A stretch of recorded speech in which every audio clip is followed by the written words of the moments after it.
Fala, Tricolada! Tudo no Manense? Eu sou Alexandre Antônio, sejam muito bem-vindos ao nosso canal.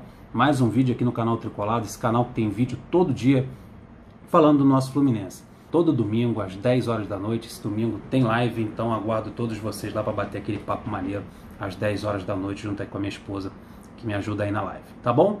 Vamos ao assunto de hoje. O assunto de hoje é um assunto que deve interessar bastante vocês, porque vocês sempre me perguntam sobre a escalação, qual é a minha escalação preferida. Pois bem, agora a gente tem uma dúvida que está entre a imprensa também já ventilou isso, como escalar Fred, Ganso e Nenê no mesmo time. São 3 jogadores, o Ganso é o mais jovem, com 30 anos de idade, o Nenê é um coroa, o Fred também. Como montar um time com esses 3 jogadores? Então peguei meu caderno, fiz meus posicionamentos na minha prancheta e montei um time em que o Ganso joga ao lado do Nenê com o Fred no ataque. É um time envelhecido? É, mas eu botei uma pitadinha aí de jovialidade, botei uns garotos aí para fazer esse meio de campo para ver se o Fluminense desenvolve. Ah, mas em que momento a gente pode utilizar esse esquema que tem Ganso e Nenê no time? Esse time não vai ficar lento, não vai ter dificuldade, imobilidade? Vai, mas ele seria muito bem utilizado contra equipes fechadas, equipes de menores porte, que jogam na retranca, fechadinho, 4 linhas no meio de campo, 4 linhas na defesa, e o Fluminense com dificuldade de fazer essa bola chegar no Fred ou no Marcos Paulo. Aí já dei o spoiler do atacante ao lado do Marcos Paulo. Então, quando o meio de campo tiver essa dificuldade de passar por essas linhas fechadas do adversário, eu sou muito a favor do Ganso entrar nesse time ao lado do Nenê. Vou falar da escalação, vou falar como vou montar esse time para esse tipo de jogo. Para mim não é um time ideal para jogar um Brasileirão inteiro. Na minha opinião, eu vejo o futebol ele moderno, não é uma escalação engessada, que todo jogo você joga com aquelas peças, com aqueles mesmos jogadores. É necessário você treinar mobilidade, treinar posicionamentos diferentes, jogadores diferentes, rodízio em determinados setores. Esse jogo cai melhor para esse volante ou para esse meio de campo, aqui esse jogo não é, então você tira, coloca outro. Mas para se fazer isso, você precisa de um plantel grande e com boa qualidade, para que você possa trocar as peças, como no jogo de xadrez, até para confundir o adversário. E pensa que você vem com uma escalação, você vem com outra, porque aquela outra escalação foi treinada durante a semana e você sabe que vai dar certo. E que aquela escalação que você montou é apropriada para aquele adversário. Então, adversário fechadinho, dificuldade para armar o jogo, o adversário não sai, está retrancado, não tem perigo, não precisa se defender, não precisa encher o time de volante. Aí tá aí, você vai e coloca o meio de campo com Ganso e Nenê. Vamos começar lá com a nossa zaga. É Muriel ou Marcos Felipe, aí joga a camisa, quem segurar primeiro entra no time. Gilberto na lateral direita, Egídio na lateral esquerda. A dupla de zaga é Matheus Ferraz e Nino, a minha preferida. Agora vamos para o meio de campo, começando pelo primeiro volante. O primeiro volante tem por características a contenção, a marcação forte. Na minha opinião, eu prefiro um primeiro volante cão de caça. É o cara que fica ali quase sendo um terceiro zagueiro, um central, um cara de marcação que cubra os avanços dos laterais com eficiência. Precisa, para esse meio de campo, em que você coloca Ganso e Nenê jogando juntos, você precisa de um volante de marcação. Claro que no futebol moderno, se o volante tiver qualidade no passe, tiver uma boa mobilidade, tiver técnica, show de bola. Você monta uns 4 no meio de campo com qualidade técnica, mas quando você não tem esse material todo, você tem que optar por um jogador de marcação, principalmente com a idade do Nenê e com a lentidão que o Ganso possui. O primeiro volante tem essa função de contenção e marcação e, por característica, tá, no normal, no futebol, da movimentação das peças, o primeiro volante é aquele primeiro jogador que recebe a bola da defesa. O defensor passa para o primeiro volante e no normal da armação de uma jogada, esse primeiro volante passa a bola para o segundo volante.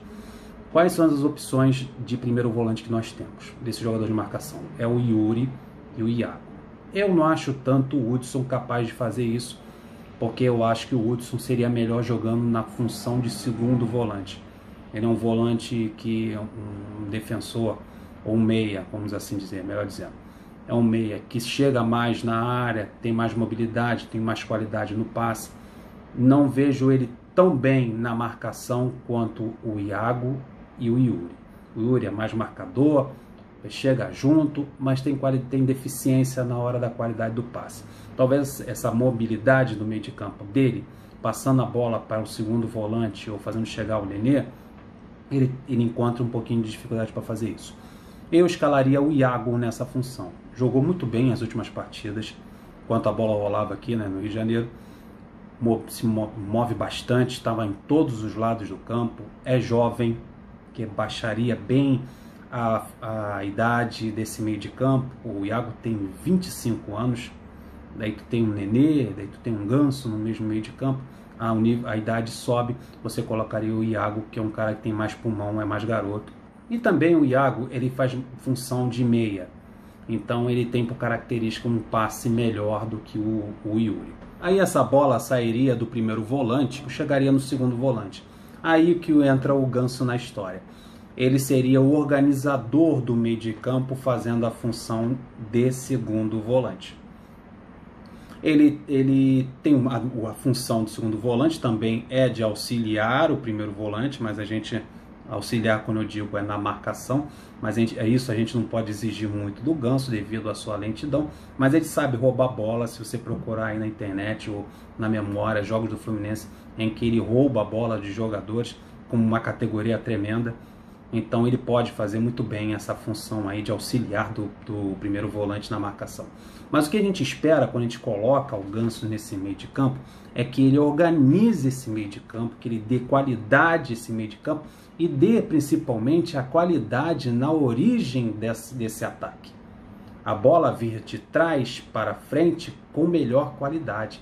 Aí que o Ganso se desenvolve melhor. Ele ficaria ali na intermediária, recebendo essa bola que viria da defesa, do Iago ou dos defensores, e ali ele daria o melhor. Como o Ganso tem uma visão periférica privilegiada, uma inteligência futebolística, que isso é muito importante para o meio de campo, ele encontraria ali na origem da jogada do Fluminense, que sai da defesa para o ataque, o melhor caminho, o melhor atalho para essa bola chegar no ataque. Aí essa bola chegaria a esse jogador que poderia municiar o meio, auxiliar, na verdade, tanto o Nenê e o spoiler que eu vou dar agora da minha escalação, aí que entra o Miguel.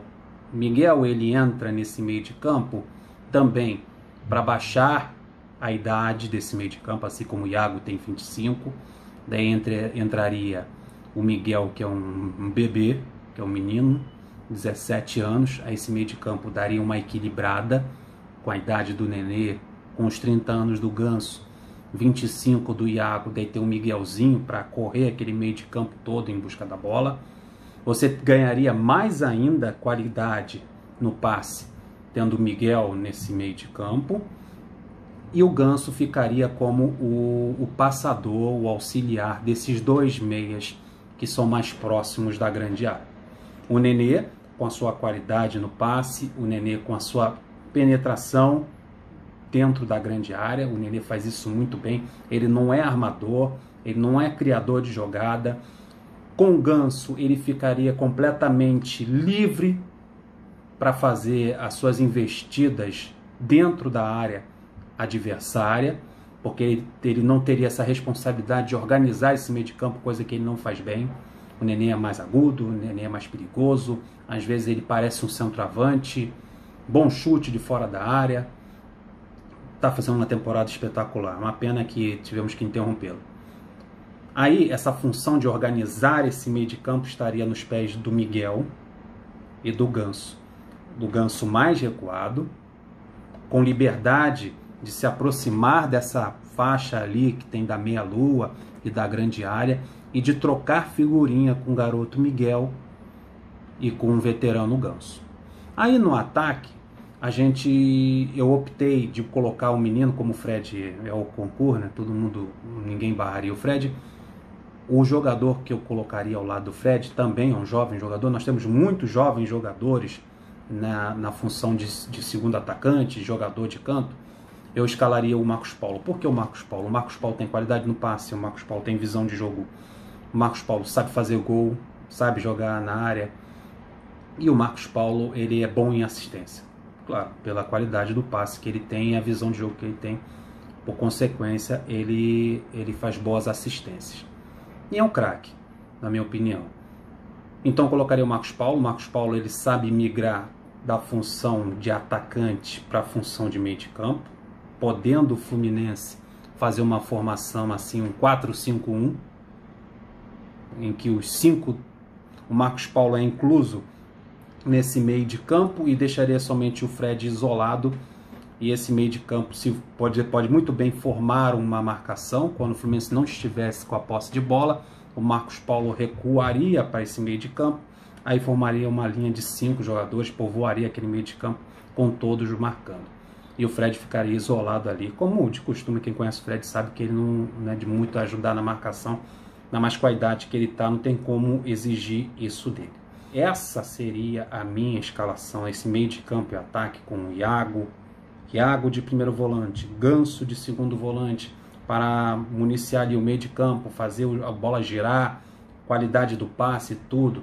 Nenê na direita, Miguelzinho de meia esquerda na armação do jogo, e a dupla de ataque, Fred e Marcos Paulo. O Marcos Paulo podendo migrar para o meio de campo para fazer uma linha de marcação melhor, um povoamento ali naquele meio de campo, quando o Fluminense não estivesse com a posse de bola. Eu acho que só assim, na minha opinião, o Fluminense conseguiria infiltrar jogadas, o Fluminense conseguiria melhorar substancialmente a sua qualidade no passe, em ter um domínio maior do jogo.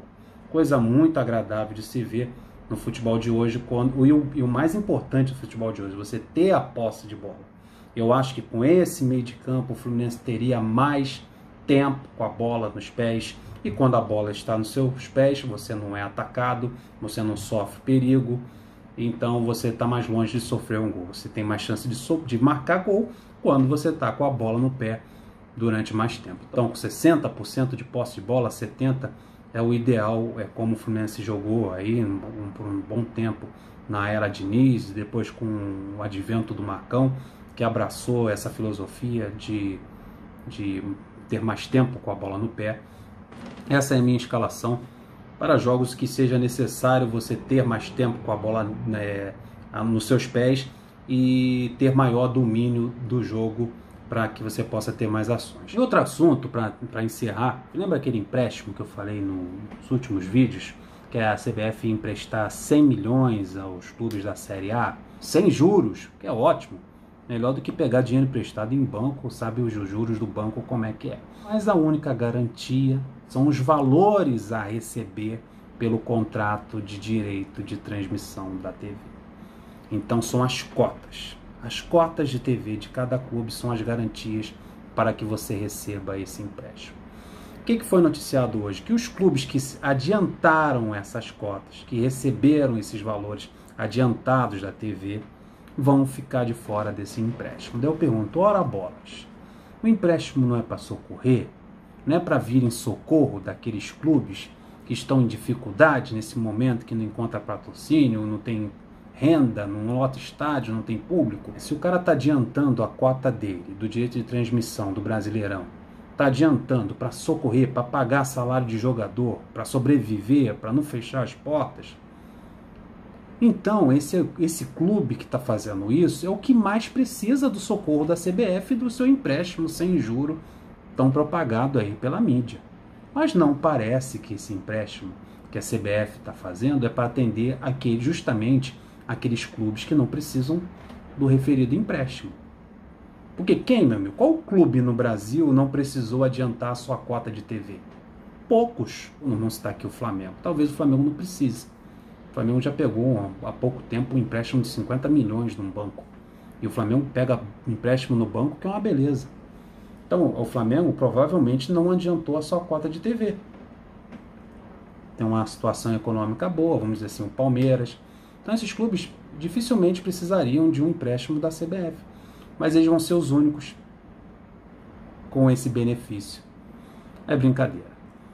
Então é isso aí, chegamos ao fim do vídeo, agradecendo a sua presença, agradecendo o like depositado, a confiança, o compartilhamento e a inscrição aqui no nosso canal, tá, rapaziada? Muito obrigado, não se esqueça da nossa live às 10 horas da noite pra gente bater aquele papo maneiro, pra gente poder conversar e falar sempre do nosso Fluminense. 22 horas, eu e minha esposa estaremos aqui pra gente trocar ideia. Fique com Deus, até o próximo vídeo, aqui tem vídeo todo dia, amanhã é live. Flui!